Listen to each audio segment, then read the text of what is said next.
Pulivendula medical కాలేజీకి సంబంధించి గత నెల రోజులుగా వైఎస్ఆర్ కాంగ్రెస్ పార్టీ ఆధ్వర్యంలో రాష్ట్ర వ్యాప్తంగా మెడికల్ కాలేజీల ప్రైవేటీకరణకు వ్యతిరేకంగా వైఎస్ఆర్ కాంగ్రెస్ పార్టీ గడిచిన నెల రోజులుగా పోరాటం చేస్తూ ఉంది. ప్రజల వద్దకెళ్ళి కోటి సంతకాల సేకరణ చేస్తూ ఉంది ఈ ప్రైవేటీకరణకు వ్యతిరేకంగా. మరి ఇంత పెద్ద ఎత్తున ప్రజల్లో ప్రైవేటీకరణ పట్ల నిరసన వస్తే, ఇంత పెద్ద ఎత్తున వ్యతిరేకత వస్తే కూటమి ప్రభుత్వానికి కనీసం చీమ కొట్టినట్టు కూడా లేదు. ఎంత తోలుమందంగా వాళ్ళ ప్రవర్తన ఉందంటే, నిన్నటి రోజున పులివెందుల మెడికల్ కాలేజీలో ఏదైతే జగన్మోహన్ రెడ్డి గారు ముఖ్యమంత్రిగా ఉన్నప్పుడు ఆ బిల్డింగ్లన్నీ పూర్తి చేసి హాస్పిటల్ అక్కడికి తీసుకొచ్చి మెడికల్ కాలేజీలకు కూడా సీట్లు మంజూరు అయ్యాయో ఆ సీట్లు వద్దని చెప్పి వెనక్కి పంపారు.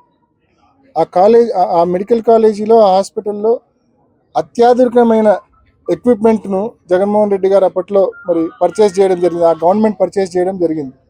ఇవాళ ఈ కూటమి ప్రభుత్వం వచ్చిన తర్వాత నిన్నటి రోజున ప్రభుత్వము పులివెందుల్లో ఉన్న అత్యాధునికమైన మరి పరికరాలన్నీ కూడా, ఎక్విప్మెంట్ అన్నీ కూడా గుంటూరు కని కర్నూలు కని వాళ్ళు షిఫ్ట్ చేస్తూ ఉన్నారు.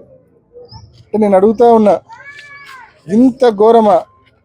నెల రోజులుగా ఇంత పెద్ద ఎత్తున ఈ ప్రైవేటీకరణ పట్ల మేము నిరసన తెలుపుతా ఉన్నాం, ప్రజలు నిరసన తెలుపుతా ఉన్నారు.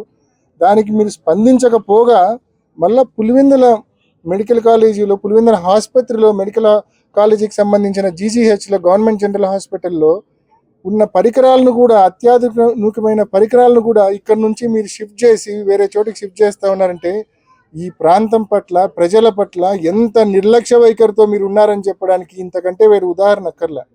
పులివెందుల ప్రాంతంలో ఉన్న సోకాల్డ్ ఈ టీడీపీ నాయకులు, ఇన్ఛార్జి, లేకుంటే ఈ జిల్లాకు సంబంధించిన టీడీపీ నాయకులు, వీళ్ళందరినీ కూడా నేను గట్టిగా అడుగుతా ఉన్నా, ఎంతసేపు ఈ జిల్లాలో అన్ని నియోజకవర్గాల్లో మీరు అధికారంలోకి వచ్చినప్పటి నుంచి ఎంతసేపు డీలర్షిప్లు బీకినామా లేదా, వైఎస్ఆర్ కాంగ్రెస్ పార్టీకి సంబంధించిన ఫీల్డ్ అసిస్టెంట్లను బీకినామా లేదా, లేకుంటే అంగన్వాడీ ఉద్యోగులు బీకినామా లేదా, లేకుంటే యానిమేటర్లు ఉద్యోగాల నుంచి బీకినామా లేదా? ఈ కాదండి మీరు చేయాల్సింది.